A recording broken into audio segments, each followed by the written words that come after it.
This is the Amp Hour Podcast, released June 6th, 2024.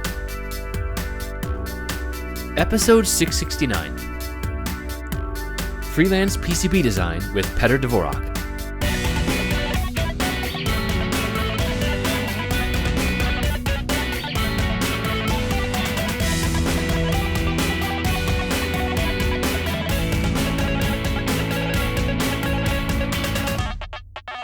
Welcome to the Amp Hour. I'm Chris Gamble of Contextual Electronics.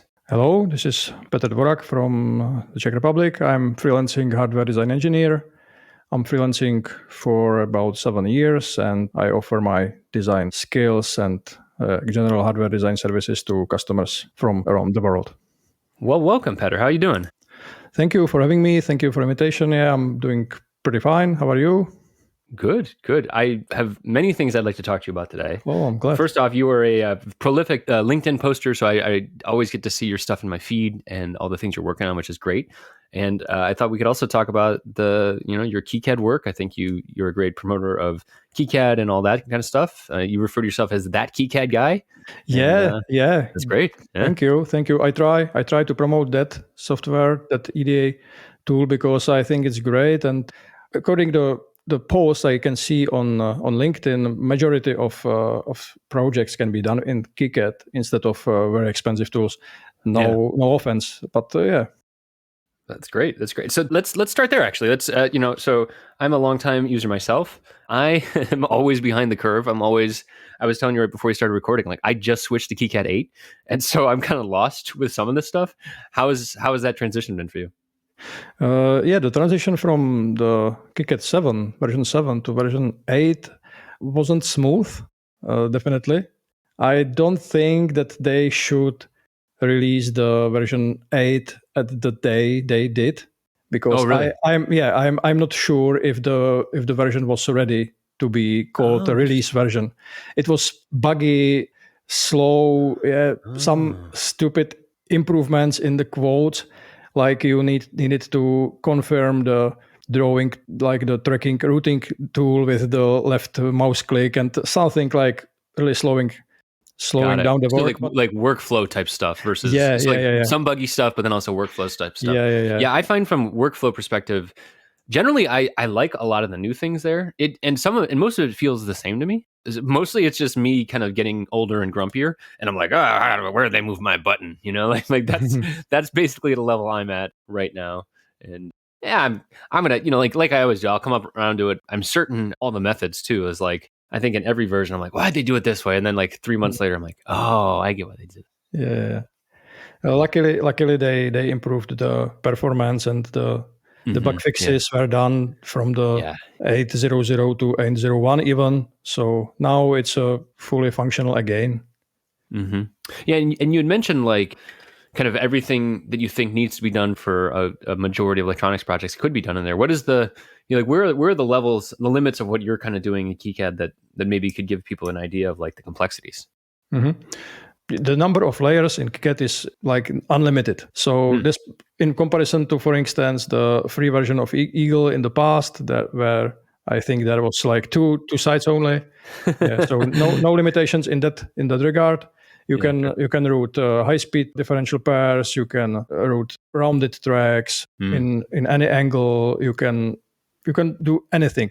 To be honest, I don't feel like to be limited with KiCad. I am limited with my skills, with my brain, not with the tool. Same. Mm-hmm. And I do feel like usually the thing that I come up against is like people being like, oh, well, I'm doing extreme HDI, like, 24 layer FPGAs, DDR5, whatever. I'm like, okay, well, yeah, you probably, I'm like, that's not for me, thanks, but I'm sure there is some limit there. It's just as a normal, I have not reached them personally. Yeah, definitely. I wouldn't recommend KiCad to designers who need to design special super trooper high HDI designs with, I don't know, super fast 120 gigahertz modulations, right. Something I can't even speak about. So there are missing simulations and online helpers, as in Altium or Pads or Mentor Graphics, or how it's called today. Yep. But for normal things, normal, fast, high-speed design today, you can use it. And even I think our industry changed because the high-speed design became go-to-guy thing. Yeah, so you not to goat go to a guy thing. Yeah, you don't anymore design 12 or 12 plus layer PCBs. You just buy a module with high-speed design, professionals made by professionals, and then you can place it on your 6 or 4 layer boards, and you are happy. Yeah, totally. And yeah, it's tested. It's, in the case of RF, it's maybe pre-certified. It's, I think that's right. And then basically that cost of that high-speed design is amortized over the module cost. You have to pay maybe an extra $1 for the part, but from my perspective, it always works. I don't have to worry about talking to the board vendor and hearing about how their stack up is slightly changed. You want to do a change order, all that kind of, like, just the stuff you need to keep on top of if you are doing a chip down design that's like super fancy. Yeah, definitely. But even design a 12 layer board with KiCad, some carrier board for, I don't know what, HPC board or something. But I didn't feel comfortable doing it because it's something I think more expensive tools are needed. So I have to admit that there are some limitations. But for my designs, designs for my customers, I'm not limited. I think that's the most important thing, so like, you're a consultant, I used to be a consultant. Like, I think it is really important to know your own limitations too, to be like, I would often be asked to do something by a potential client and be like, that's not me, man. Like, that is not a good idea. I can learn it. I could do it. I'll, only charge you the parts that I know how to do. I won't, if I'm learning something, I'm not going to charge you for the stuff I'm learning about, but like, it's not going to be the same experience or the same short delivery time that every client always hoped for, right? They want the answer. Sometimes they're like, yeah, learn it. Great. Definitely. You hit the nail. I need to consider every time that, my approach is that I want that each project will move me forward, like to give me opportunity to learn something new. But if the bar is too high, I say, I'm sorry, this is outside of my expertise or skills. Mm-hmm. And I have some freelancers around. I know about them, and small companies in the Czech Republic, I can recommend them because they have team experience, collaboration, and they will give you a good price. So go for them. So you have kind of this ideal in your head of like what would be kind of the edge of where you'd feel comfortable, just like the stretching to like learn new things. So maybe give us the idea of your normal style of design, like what any old Tuesday might be for design, and then like I'm really feeling like excited about learning this new thing.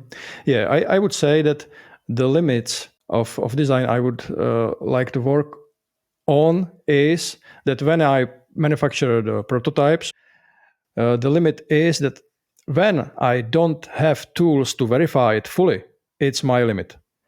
So paper or EDA tool can digest anything you want. But when you have the prototypes on the table and you don't know how to verify them, how to measure them, how to verify that the impedance of the tracks or differential pairs is correct, or if the eye diagram is correct at each conditions. So this is something I don't go for because it's outside of my expertise, and in that case I would only deliver the untested prototypes to my customer and say, I hope it will work, but it's not something I would like to do. You only operate closed loop. You don't open that would be open loop if you don't have the verification. Post, right? Exactly. That's good. That's good term about that. Yes. Yeah. That's a good marker too. I like, as soon as you said that, I was thinking about one of my consulting jobs that went very poorly because I didn't have the expertise and the knowledge, and I ended up just not charging the client for it. I was just like, you're not paying for this because it didn't work. I wasn't able to verify it properly, and it just fell apart at that point. And it's like, I'm not gonna charge for that. Definitely. I'm not a firmware guy. I used to offer some firmware coding services. But I decided a few years ago that this is not something I need to focus on because I think coding as well as hardware design needs 100% of your time. If you do it occasionally only, you don't improve and you go down the hole. Yep. So I would like to say that regarding the designs, that Yeah, definitely. When there is a microcontroller or microprocessor that needs to be programmed, and I'm not a programmer, I only am able to verify if it's if the firmware is uploadable, if the LED is blinking. Yes, simple routines for verifying the ports. If I can control the ports, if I can control the I2C peripheral or something, and then I say, okay, it works. But definitely I can't verify everything, but to me, it's usually enough to verify that the microcontroller works well. Yeah, no, that's a good point. I think that's another important limit there. And my own thing, I was trying to do more of it because I ran into the problem where I couldn't source enough work that was like consistent on the hardware side. Do you find that as a problematic thing, or maybe you're also doing more of the manufacturing that I wasn't doing? Like, how do you keep work consistent as a hardware designer when hardware designs are often kind of choppy? I don't know if I understand correctly the question. Let me explain choppy real quick. So I always talk about choppy, like, so I go out and I source new hardware clients, and they're like, okay, yeah, you don't have to do the firmware, whatever. We have a team that does that, or I'd hand it off to another contractor, like you mentioned, for some of the higher speed stuff. I would do that for firmware, but then for my work, it'd be like, all right, do a new rev, please. Go from rev A to rev B. I'd go do that. It would take maybe 2 weeks. I'd build it. It'd go out for fab. And by the time it gets back, I'm basically validating it and handing it off to a firmware engineer. But then like they're doing firmware for 2 months.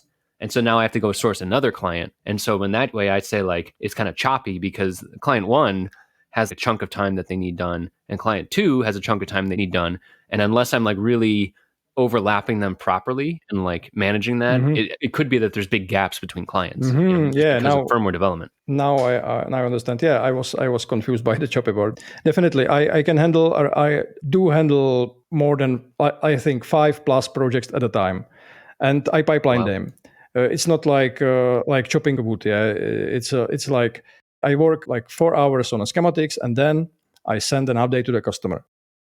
I cooperate with the customer frequently because it helps me to avoid rework in the future. Because in the past, I used to work, for instance, 20 hours on a schematics, and then I would send the final version from my point of view. And they said, yeah, we didn't want that. We want to change this and that. So there was like the 10 hours rework out of 20 works, 20 hours of work. So now I send updates even every day. After 2 hours of work, I send, okay, this is the new version. Please check this and check that. And if it's something you want, and when I got the green light from the customer, I go ahead, I continue. So this approach helps me to pipeline more projects at a time. I don't call it like multitasking. They say that multitasking lowers your IQ, or I don't know what. But I pipeline. I do 4 hours in the morning and then 2 hours afternoon on completely different project, completely different customer. And it helps me to refresh my brain, to focus on the different things. And then the next day I will continue for the project A. Then afternoon project B. So I'm pipelining. So this helps this work for me, and I won't keep myself busy because I don't know why. I hate empty calendar. Yeah. Personally, I also like money. I don't know about you, but I also do like some money in there. So that does help. Yes, exactly. So when the calendar is 80% full, I am completely happy. Yeah, and I do in that way. Yeah, no, that's really smart. I think that sounds like a good method as well. If you are going to do that kind of hardware, like the over communicating until they're like, just do they ever come back to you and say, Petr, just do it. I don't care, or are they always appreciative of the communication? I have to say that they are always appreciative about that. Great. And it seems that they are somehow surprised by that approach. Because sometimes customer told me that, we didn't used to communicate with the designer so much, and it didn't work so well as with you. And so I think it's granted almost all the time. But frankly, I can't remember now an example of customer that didn't want me to communicate as much. They then feel involved in the project. They feel informed. They feel that they are in charge of the project, not like the passengers in the second floor. Got it.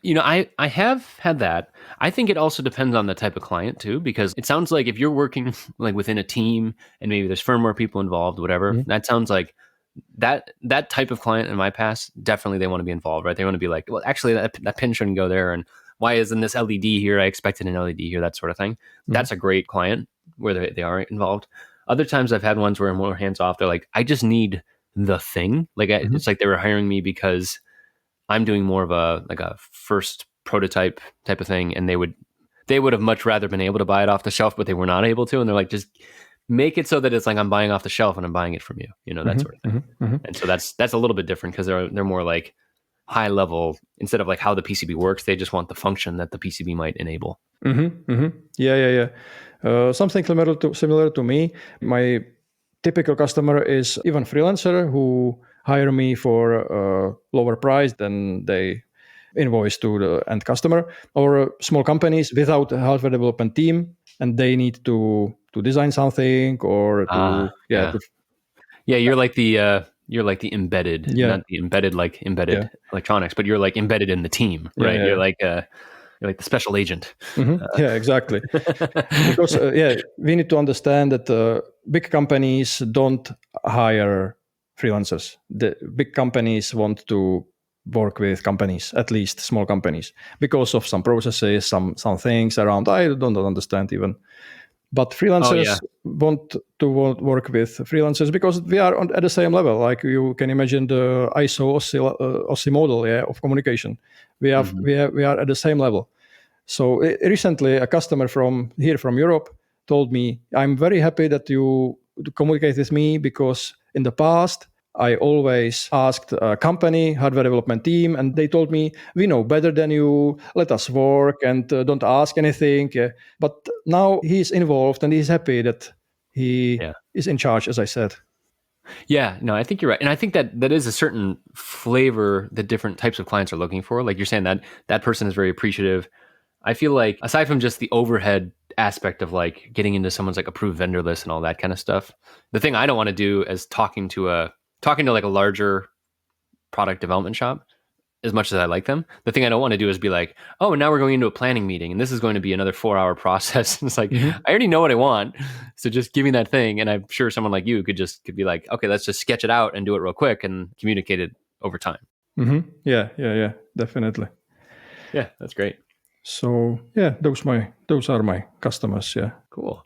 What about your? So you also have Benny devices. Is that how you say it? Benny devices. Benny devices. Is Benny the cat, or is Benny? Exactly. Yeah, Benny is our cat, and I wanted to give her Benny is somebody says that the Benny is male for a male cat. Yeah. No, but our cat didn't have anything against the Benny name, and I wanted to give her the fame, almost the fame. So sure. I call it according to her, the project Benny Devices, and I wanted to call out the A to Z of hardware design because first off, it's a PDF people can go download. It's free. You can go sign up. We'll have a link to that in the show. But it looks like you made this ebook in KiCad. Is that fair? Yeah, I did. I said that is impressive. Yeah, I'm happy to hear it from you because it was like kind of a joke. Yeah, why not to write a short ebook about the KiCad in KiCad? Because it was written in, I think, version 7 after the release. That's what I got. Yep. And it offers very good work with fonts and formatting and anything. And I said to myself, oh, why not? It will be fine. And I think just from a branding perspective, I opened this up and I'm like, I know exactly what this is. I guess if you're brand new to KiCad, you'd be like, I don't know what this is. But I open it up and I'm like, oh, I know how this was made, you know? Yeah. And it saved me a lot of time because I didn't need to export some graphics from the KiCad to some, I don't know, graphic software, desktop software, and back forth and that. So I used some examples directly in the KiCad, and even without export, they work and they are like living. I kind of expected that some reader would ask me for the source code for the book, and I would deliver. I would send it to them. But I know you say it now. You say it now, and you got a bunch of listeners. Probably you might get a couple requests now. Probably. Why not? I'm 100% open to anything that why to hide anything? We are here in this world for a while, and Share. The other thing I think that's nice about this, generally just from when you're doing a book too, right? I always love like markdown formats for doing documents and stuff like that, just because it's like so revision controllable. And same with KiCad here. I'm guessing you have this in GitHub or similar, and you can just update it as you need to. Something changes, someone points out a mistake, whatever. You just go, yep. Now we're in version 3. Exactly. The KiCad is great that all the files are textual. You can edit them, you can version control them, you can do anything with them like they are text. So it's great. How do you do that with clients? Are you doing just GitHub or GitLab or similar? Sometimes when they want me, I push the work on their GitHub repository, but it's very rare. Oh, really? I don't know. I don't know why. Probably the GitHub and the version control systems, GitLab, GitHub, and other are, I think, still connected more with the software than with the hardware. But I don't know. Okay. Yeah. The thing that I need to hook up for that sort of stuff is and I think they're working on this in future versions of KiCad too, is the generative, like click a button or like upload a new, I'm working on a schematic. I do a commit, I push to GitHub rather, and then it does like back-end processing where it spits out or maybe I tag the revision and then it spits out all the manufacturing files. Like there are a lot of people doing that. I have not personally done it, but I need to do it just because that standardization is so nice. Whereas I'm like, I output the Gerbers, but I forgot to generate a schematic. And it's like that kind of like level of automation where if it is automated, it starts to become a really useful workflow, I feel like. Yeah, I think there are some plugins for the PCB part, so-called active plugins, that they can be connected with your GitHub account, and they help you with pushing or committing the work on there. But I tried. I didn't succeed with successful setup. I'm not a plugin and software extensions guy. I need my software vanilla because it helps me to keep it up to date without additional work with looking for reason why the plugin stopped working after the update and anything. Right, like getting kind of like dependent upon it sort of thing. Yeah, so I still use the command line for the Git. I use the lazy Git. It's called like application for command line, which is like graphical command. I don't know that line one. Tool. Yeah, I recommend lazy Git. Yeah, lazy Git. Oh, lazy Git, and it helps me a lot. That's great too, because like that's what like a Brit would like call a someone derogatorily, right? Don't be such a lazy Git. Yeah. Oh, that's cool. Oh wow, it's like a terminal windowing kind of thing. Exactly. It's a window-like tool, but for command line. It's bloody fast, and everything. It offers anything you need. Yeah. It supports all the Git functions, so nice. You are not limited with that. Yeah, I like that too, because like I when I got started with Git stuff, it was all like GitHub for Windows and stuff like that. And they try and basically, you said, it's a tool where it's graphical, but then you're more dependent on this third-party tool on top of the actual underlying Git thing. And it's like, then I was very confused about what was going on and didn't really learn it. And I feel like it's also not portable. Like if I'm on someone else's machine, I'm SSH'd in, I can't go get that visual thing at that point. But lazy Git, you could always just go and install and still have access to it. Yeah. So that's nice. Yeah. The same to me. I know that there is official GitHub graphical application, but I don't know how to use it properly. Yeah.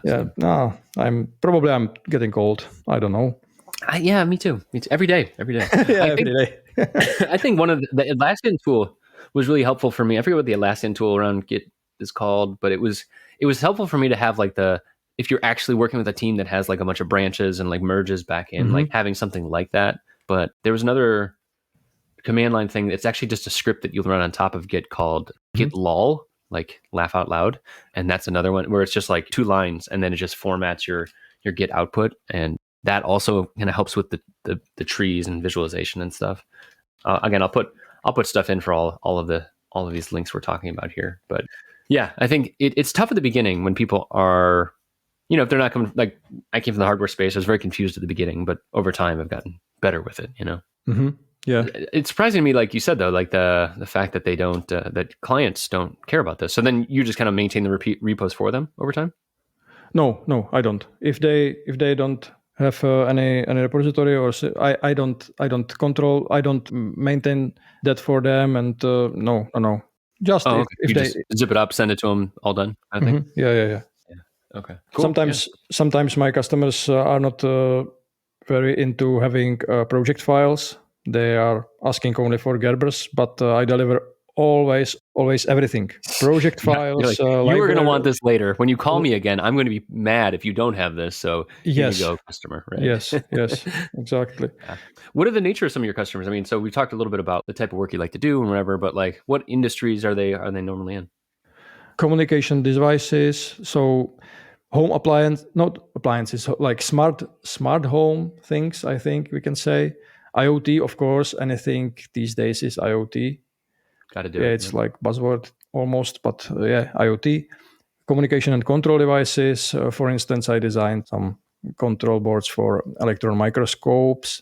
I live in the city of Brno in Czech Republic, and we are like kind of city of electron microscopes. There are really, yeah. Huh. In my city is almost, I think, 30% or maybe 50% of the worldwide production of electron microscopes is being made in my city. So there is a lot of companies producing things and tools for them. So for one of them, I worked on a few projects, and then some smart home tools to control, I don't know, some 20 amps DC motors, I think, controlling some window blinds or something. Then really big window blinds, I'm guessing. yeah. Some huge. Yeah. There was a huge transistors in bridges, and yeah. Wow, that's cool. So on the electron microscope thing, real quick, do you get a feel then for, like, I know people who use old electron microscopes, and I've watched videos of people using, like Ben Krasnow and Adam McCombs, who's on the show. Like they're always using old ones. Do you have an idea of like what is the new hotness in electron microscopes? I don't actually know anything about them other than the videos I watched. Yeah, the fact is that I had worked in a company producing electron microscopes between 2008 and 2014. So I put my hands on almost all kinds of microscopes that company produced. So even high-end models with price tag more than $1 million a piece. So very high-end with a resolution below 1 nanometer or even 1/10 of nanometer. Those microscopes were able to see the atoms of some material. So yeah. So what is changing though? So is it like the acceleration, like the electron volts, is going up higher? Is the detector is getting better on the? Exactly. The acceleration voltage quality goes higher because there must be no noise. Definitely no noise. Okay. Even in the voltage, and there is not only the high voltage for rough acceleration. There are some auxiliary power supplies to deflecting the beam or to shaping the beam. Yeah, and you need to control the beam. You need to focus the beam with some special like lenses in quotes. They are not lenses like electromagnetic lenses, or electrostatic lenses even. Like big magnets, or what actually does that? Big coils with a special core, or the most precise microscopes use electrostatic deflection. So not electromagnets, but electrostatic, like desks, like a big, electrodes. Big yeah. You can imagine the old analog oscilloscopes. The CRT tube in those oscilloscopes were deflected. The beam was deflected electrostatically, no electromagnetically. I didn't know that. Yeah. Okay. It's much faster, much more precise, and yeah. And I guess from a physics perspective too, it's like a big bucket of electrons sitting there. Opposites attract, same repel. So basically, because you have a plate of electrons sitting there, the beam of electrons wants to kind of bend away from that. Is that the idea? Yeah. Is the idea. Cool. And you mentioned correctly the detectors. Yeah, it's a big part of the modern electron microscopes are the detectors. because there are numerous types of signals you can detect. Like, I don't know the terminology anymore, but like so-called, I think, the primary electrons, the backscattered electrons, the secondary electrons. Yeah, so you can detect even the multiply scattered electrons in the chamber, and you can then accelerate the backscattered electrons. So the detector can suck the backscattered electrons to their sensing area where they count it, or even there are some very special detectors, I think, developed in Geneva, Switzerland, in CERN. They can count particles. Wow. Yeah, the particles, not the groups, but yeah. Or like just individual electrons. Individual electrons, and even they are able to mark the timestamp of each particle. Yeah. So you can imagine that there is a big science behind it. Yeah. I feel like I could, like how there's like this, I have like these mental models of how this stuff kind of works. And then I think about it, I'm like, I have no idea how this works. Yeah. I'm like, well, I had looked at an electron in physics class, Yes. I wasn't in the development team. To be honest, I was in the product engineering group, like between the development and the production. So, but it was a great experience because I know what the manufacturing group needs and what are the outputs of the hardware design group and how to manage the transition. Yeah, because not every project coming from the hardware design group was completely finished. So we needed sometimes to finish it for the serial series manufacturing and to support guys in the production, because we needed to write some procedures, some guides for them, manuals and everything. So I put my hand on a lot of things. It sounds like you and I have a very similar path, honestly. Because like I also, basically, I think like I'm like hearing this, I'm like, oh, Petter's at like a test equipment company in 2008 until 2014. Like basically, I was like doing the same kind of thing, and then we're working in KiCad, and I'm just like, oh, look, you're like my twinsy in tech. Almost. That's great. How old are you? If I'm 40 now. Yeah. 40. I'm 43 this year. So I'm very similar. Very similar. Yeah. Nice to we're on hear. The same path. You've got like your LinkedIn, like that's like a podcast for you, like we're just like electrons that are in the same path. Exactly. That's great. That's great. So how do you like the kind of the more unstructured consulting world versus that more structured at the job? And I guess how was the transition as well? Like how did you switch over? Like from the company world to freelancing world, you mean? That's right. Yep. Yeah, exactly. Like how did you build up from, like one of the things that I liked about the company world was it's just like someone walks in, they're like, hey, here's the new project, go dig into this. And it's like technical requirements, go learn it, go do it, whatever. And it's just, it's handed to you versus more the freelance world is like, well, I'll go and see what's out there, and I have to build my name and that sort of thing. Because I think a lot of people listening as well might be in that first stage, that working for a company and want to get into the freelancing stage, and talking about that transition is also interesting. Yeah, the transition was not easy, definitely. I started with looking for potential customers, even when I still working on as an employee. So I find two customers because in my country there is some law that you have to work on more than one company as a freelancer. Otherwise, it became a bit. You're not being abused as an employee, kind of thing. Yeah, exactly. Yeah, that's the same. So it's less enforced here, but it is, same kind of idea. Like in the US, it's called a 1099 thing. So it's like how your taxes are paid. And some companies want to pay everyone like they're a freelancer. Yeah. But then there's the ABC test of like, you're only working for this one customer 40 hours a week. You are an employee, and there's a bunch of other regulations. Exactly. Yeah. This is the same reason here in the Czech Republic. So I looked for those customers I found. And at the end of the year, I quit my latest job and start freelancing. I can say that I am quite organized person, so I didn't have any issues with like waking up in the morning and started working and procrastination. Oh man, you and I now diverge. The electrons have diverged. It was expectable that we are not the same. So to me, it's not very issue to work since the 7 a.m. to 4 p.m. So I started working for those two customers, And as I started working as a freelancer, I started building my so-called personal brand on LinkedIn. I didn't know why. I didn't know it will be beneficial, but I started. You didn't follow a lifestyle blogger who told you should be doing it.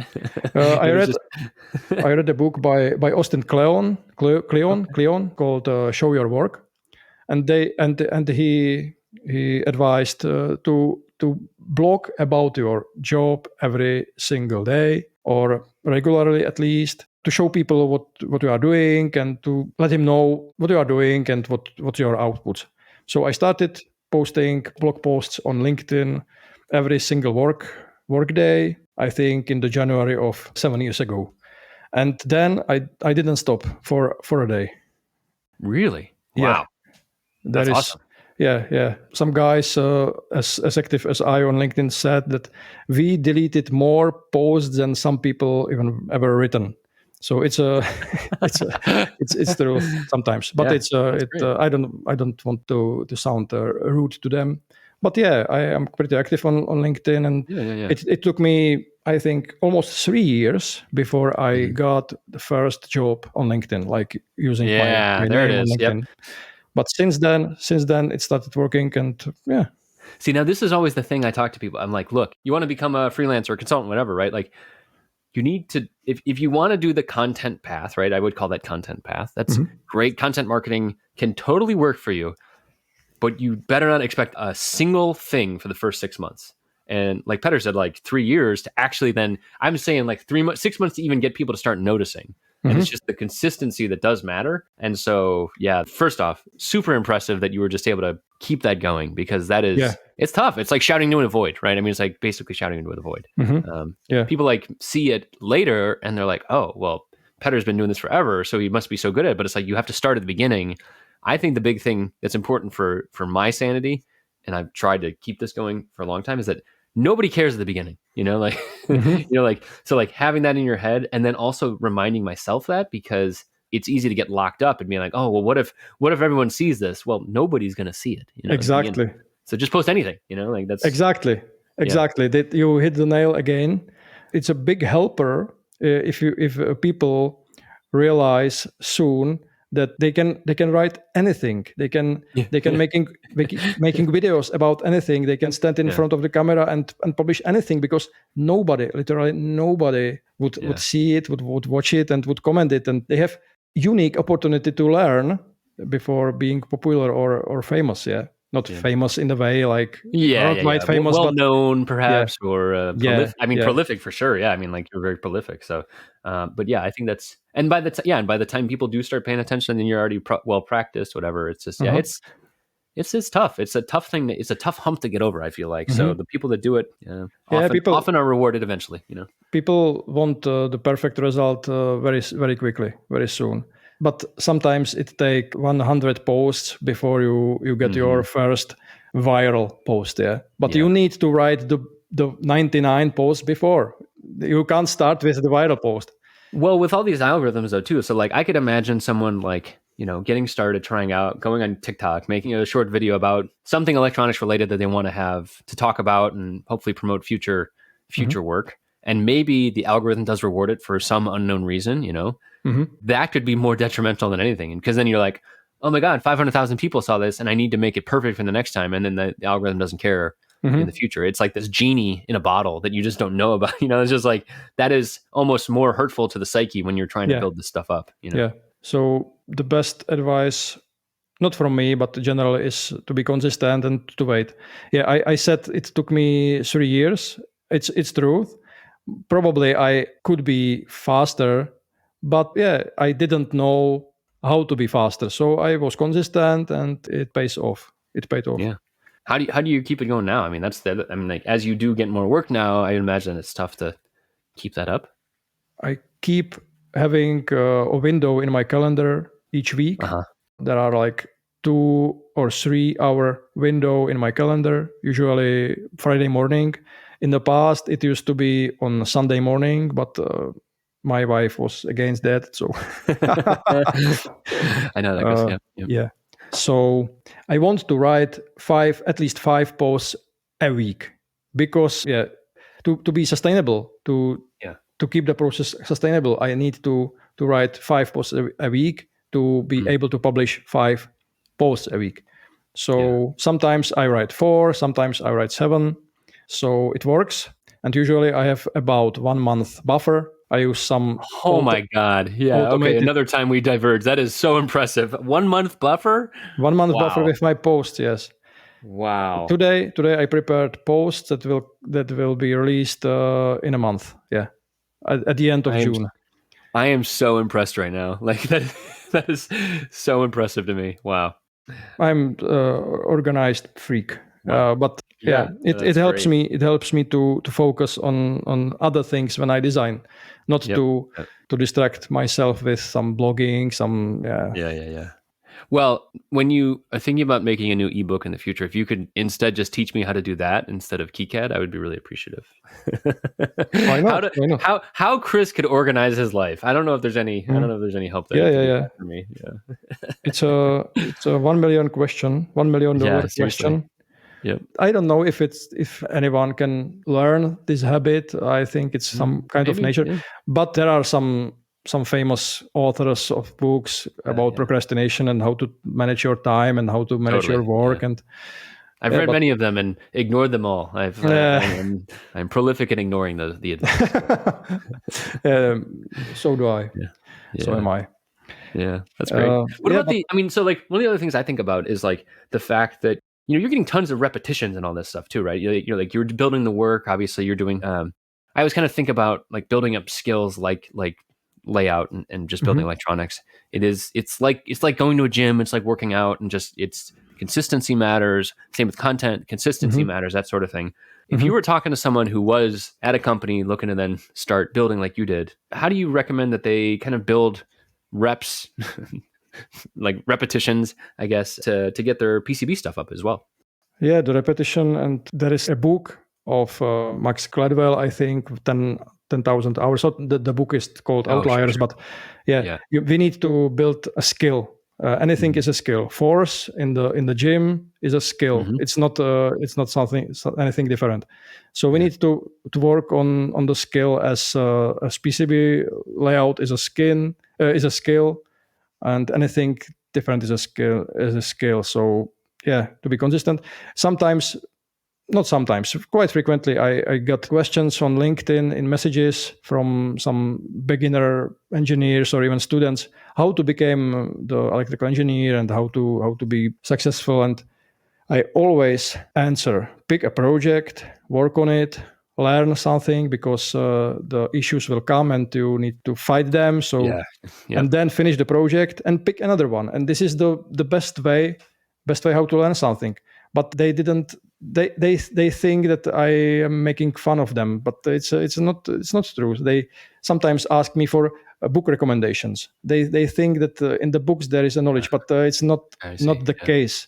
In the books there are informations, and you need to extract the information and create the skill and to create the knowledge in your brain, and then to work on it. So be consistent. It's not a piece of advice that will be, I don't know, expected. But there's no magic bullet, basically, right? It's exactly. There is no magic bullet. You need to work. I have thought about that before too, of like almost like what people are almost asking there. Not necessarily. I've thought about this from my course too. It's like sometimes it's people are just saying, just give me the project, right? Like, and I feel like that is potentially part of the problem, but then they still have to like step off the roof. You know what I mean? Like that's a terrible thing. I was thinking of the Matrix there, where it's like, you have to jump at some point, right? You have to go and try it on your own at some point, but maybe a little bit nudge, right? Of just like, hey, go check this out. What if you built this? What if you built that? It's like almost like there needs to be a list of like, I always liked, I think Dave always talks about, Dave Jones talks about like power supplies or like active loads. I feel like those are like,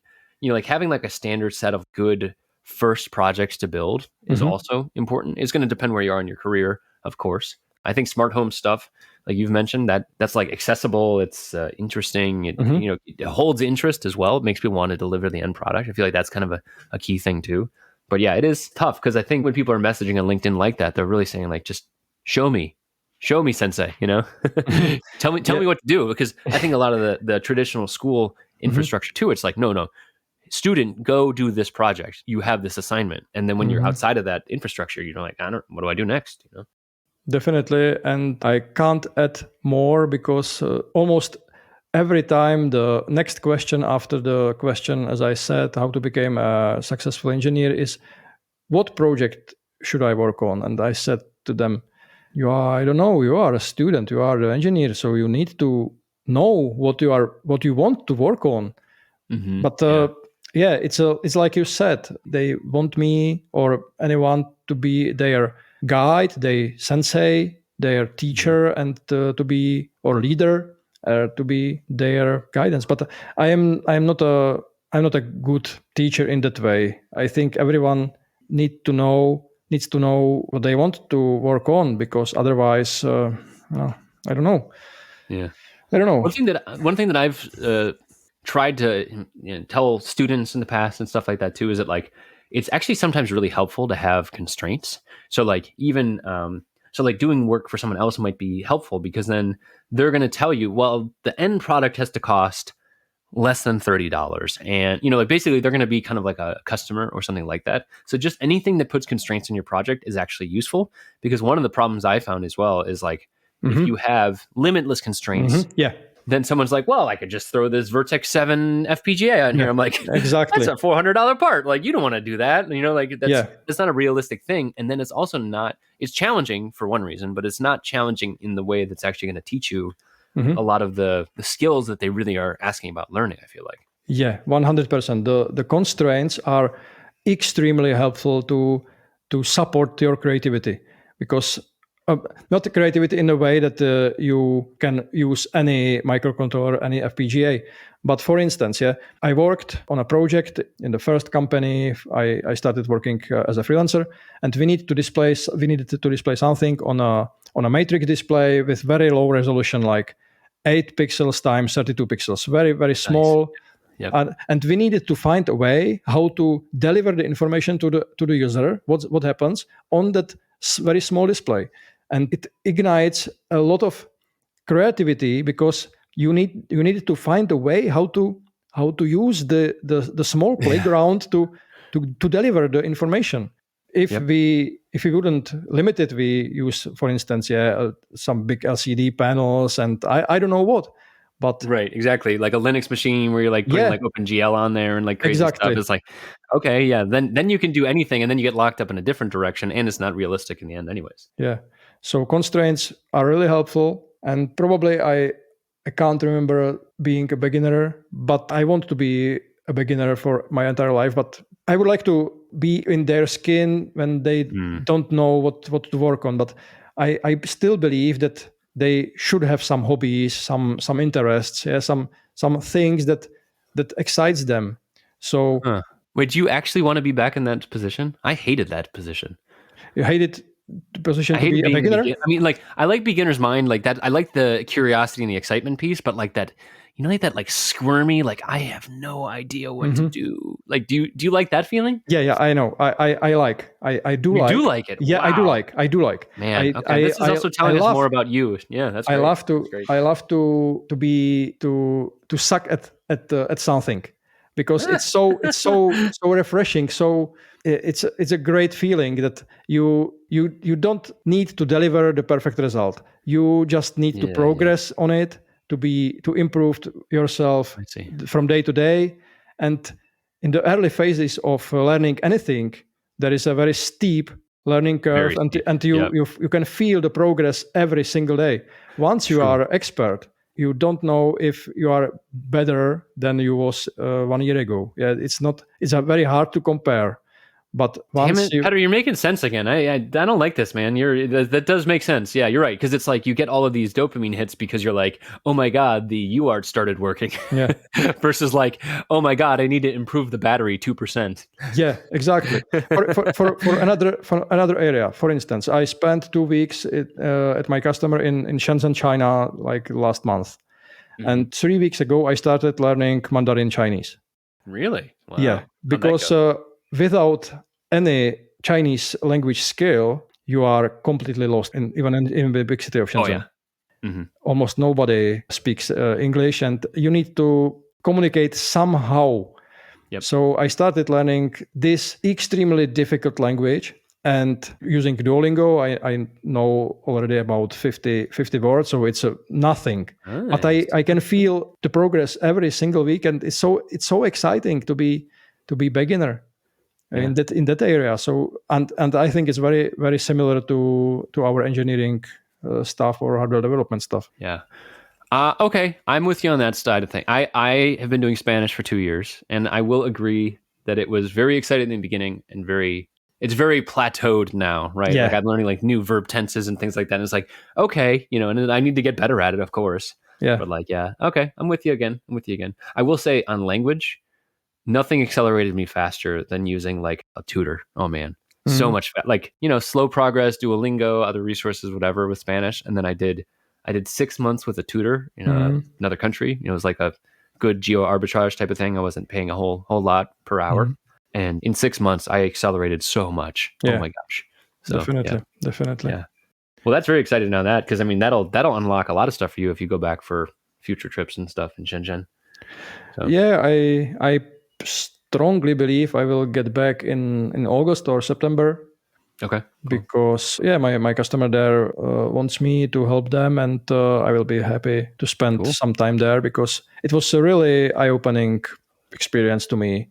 I didn't expect anything like that in Shenzhen. It was just like the scale of manufacturing, or what about it? The level of technology, the level of before I traveled there, I had silly questions like to my wife. Even I asked her, do you think that I would be able to walk there in the city? Or I didn't expect that it's like very high tech. Oh yeah, all equipped city with all the companies, technologies, mobile applications. I would be anything.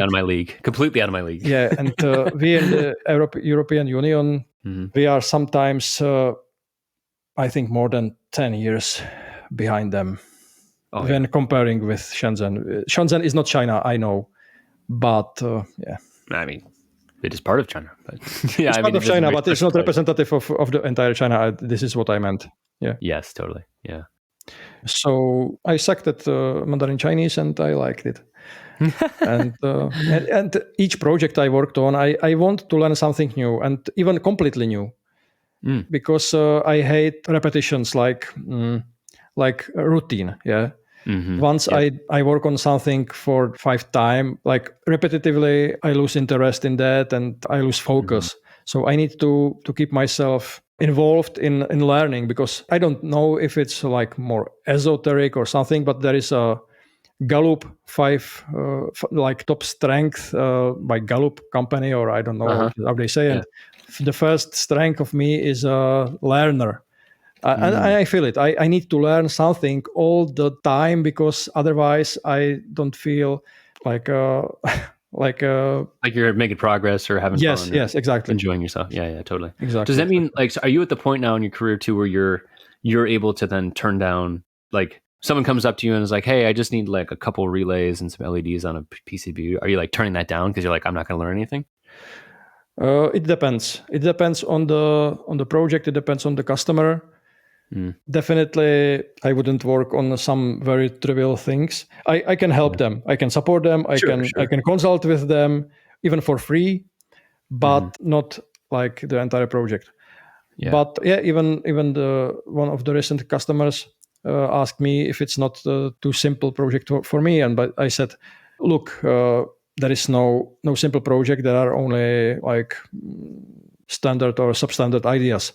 So I don't, and this project particularly was at my level completely.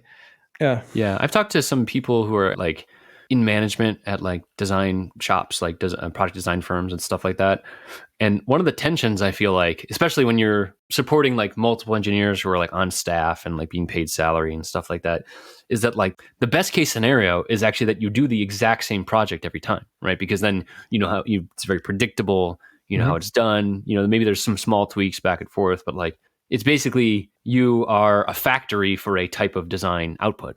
And that is in a similar way, I feel very similar about that, where it's like, that is so boring, It's so boring. And I think the the major project you work on repetitively, and there is a plateau in development, so no new things, and you just maintain the project, you get used to only successes. Yeah, there is no. Well, I think the other thing we should acknowledge though too is that some people, I think some of it is personality type too, right? So like some people actually like that. Like one thing I always think about is like in sports, like I really dislike sports that are like that, where someone might be a golfer and go play the same golf course 100 times, and they really like trying to beat their last score and being just that much more perfect about it. And I'm like, I really don't like that. Same with like bowling, right? They're like, I want to bowl 300 every single time, and I want to, like, I'm just like, that's not my type of sport. Or like music, they're like, I want to play the same classical piece more perfect than last time. And I'm like, nah, man, jazz, like, nah, man, like play some soccer and like, work as a team, and you have like different constraints and different problems to solve for. Yeah, definitely. It depends. Sometimes we need success to be satisfied with ourselves. Sometimes we need failing to improve ourselves, because the fail is something, it can imprint the new knowledge inside of our brains, because successes don't do that. At least not into my brain. Success is only ego booster, but not a learning rocket. Yeah. Well, once again, the electrons are aligned on this one. So, yeah. Well, we are past an hour now. Petr, where can people find you, follow you, learn more about your work, learn more about how to hire you if they want to hire you, download an ebook? Thank you for that question. My ebook, I started with my ebook. My ebook is available to anyone for free. It means zero cost on my bennydevices.eu website. It is like central for so-called hardware design templates. You will see. Just go there, benny-devices.eu. I believe there will be a link below the video and in the bio. And me personally, you can find on LinkedIn. I am there every single day for more time than I should be. I am there not all day long, but every day. So LinkedIn, Petr Dvorak. It is very, very common name in Czech Republic, and you can use the profile Petr-Dvorak-HW, like hardware, and this is me. So Petr-Dvorak-HW. And yeah, I think it's enough. My LinkedIn is my top place. That's your go-to, and people can follow you there and see all your posts. I was really enjoying those posts from Shenzhen too. Like that was a lot of fun to watch. Thank you. Kind of stuff Thank you. I was not at the beginning sure that it will be interesting, because I was not able to speak about the things in the factory of my customer, because I wasn't allowed.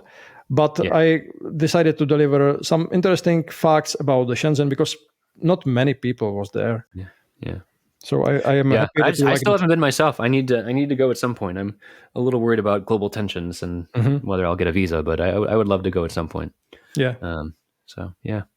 All right. Well, Petr, thanks so much for being here. I'd love to have you back sometime and chat some more about this stuff and future versions of KiCad and hearing about what you're doing. So keep it up. You're doing a great job.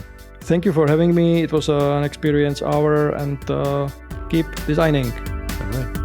See you soon.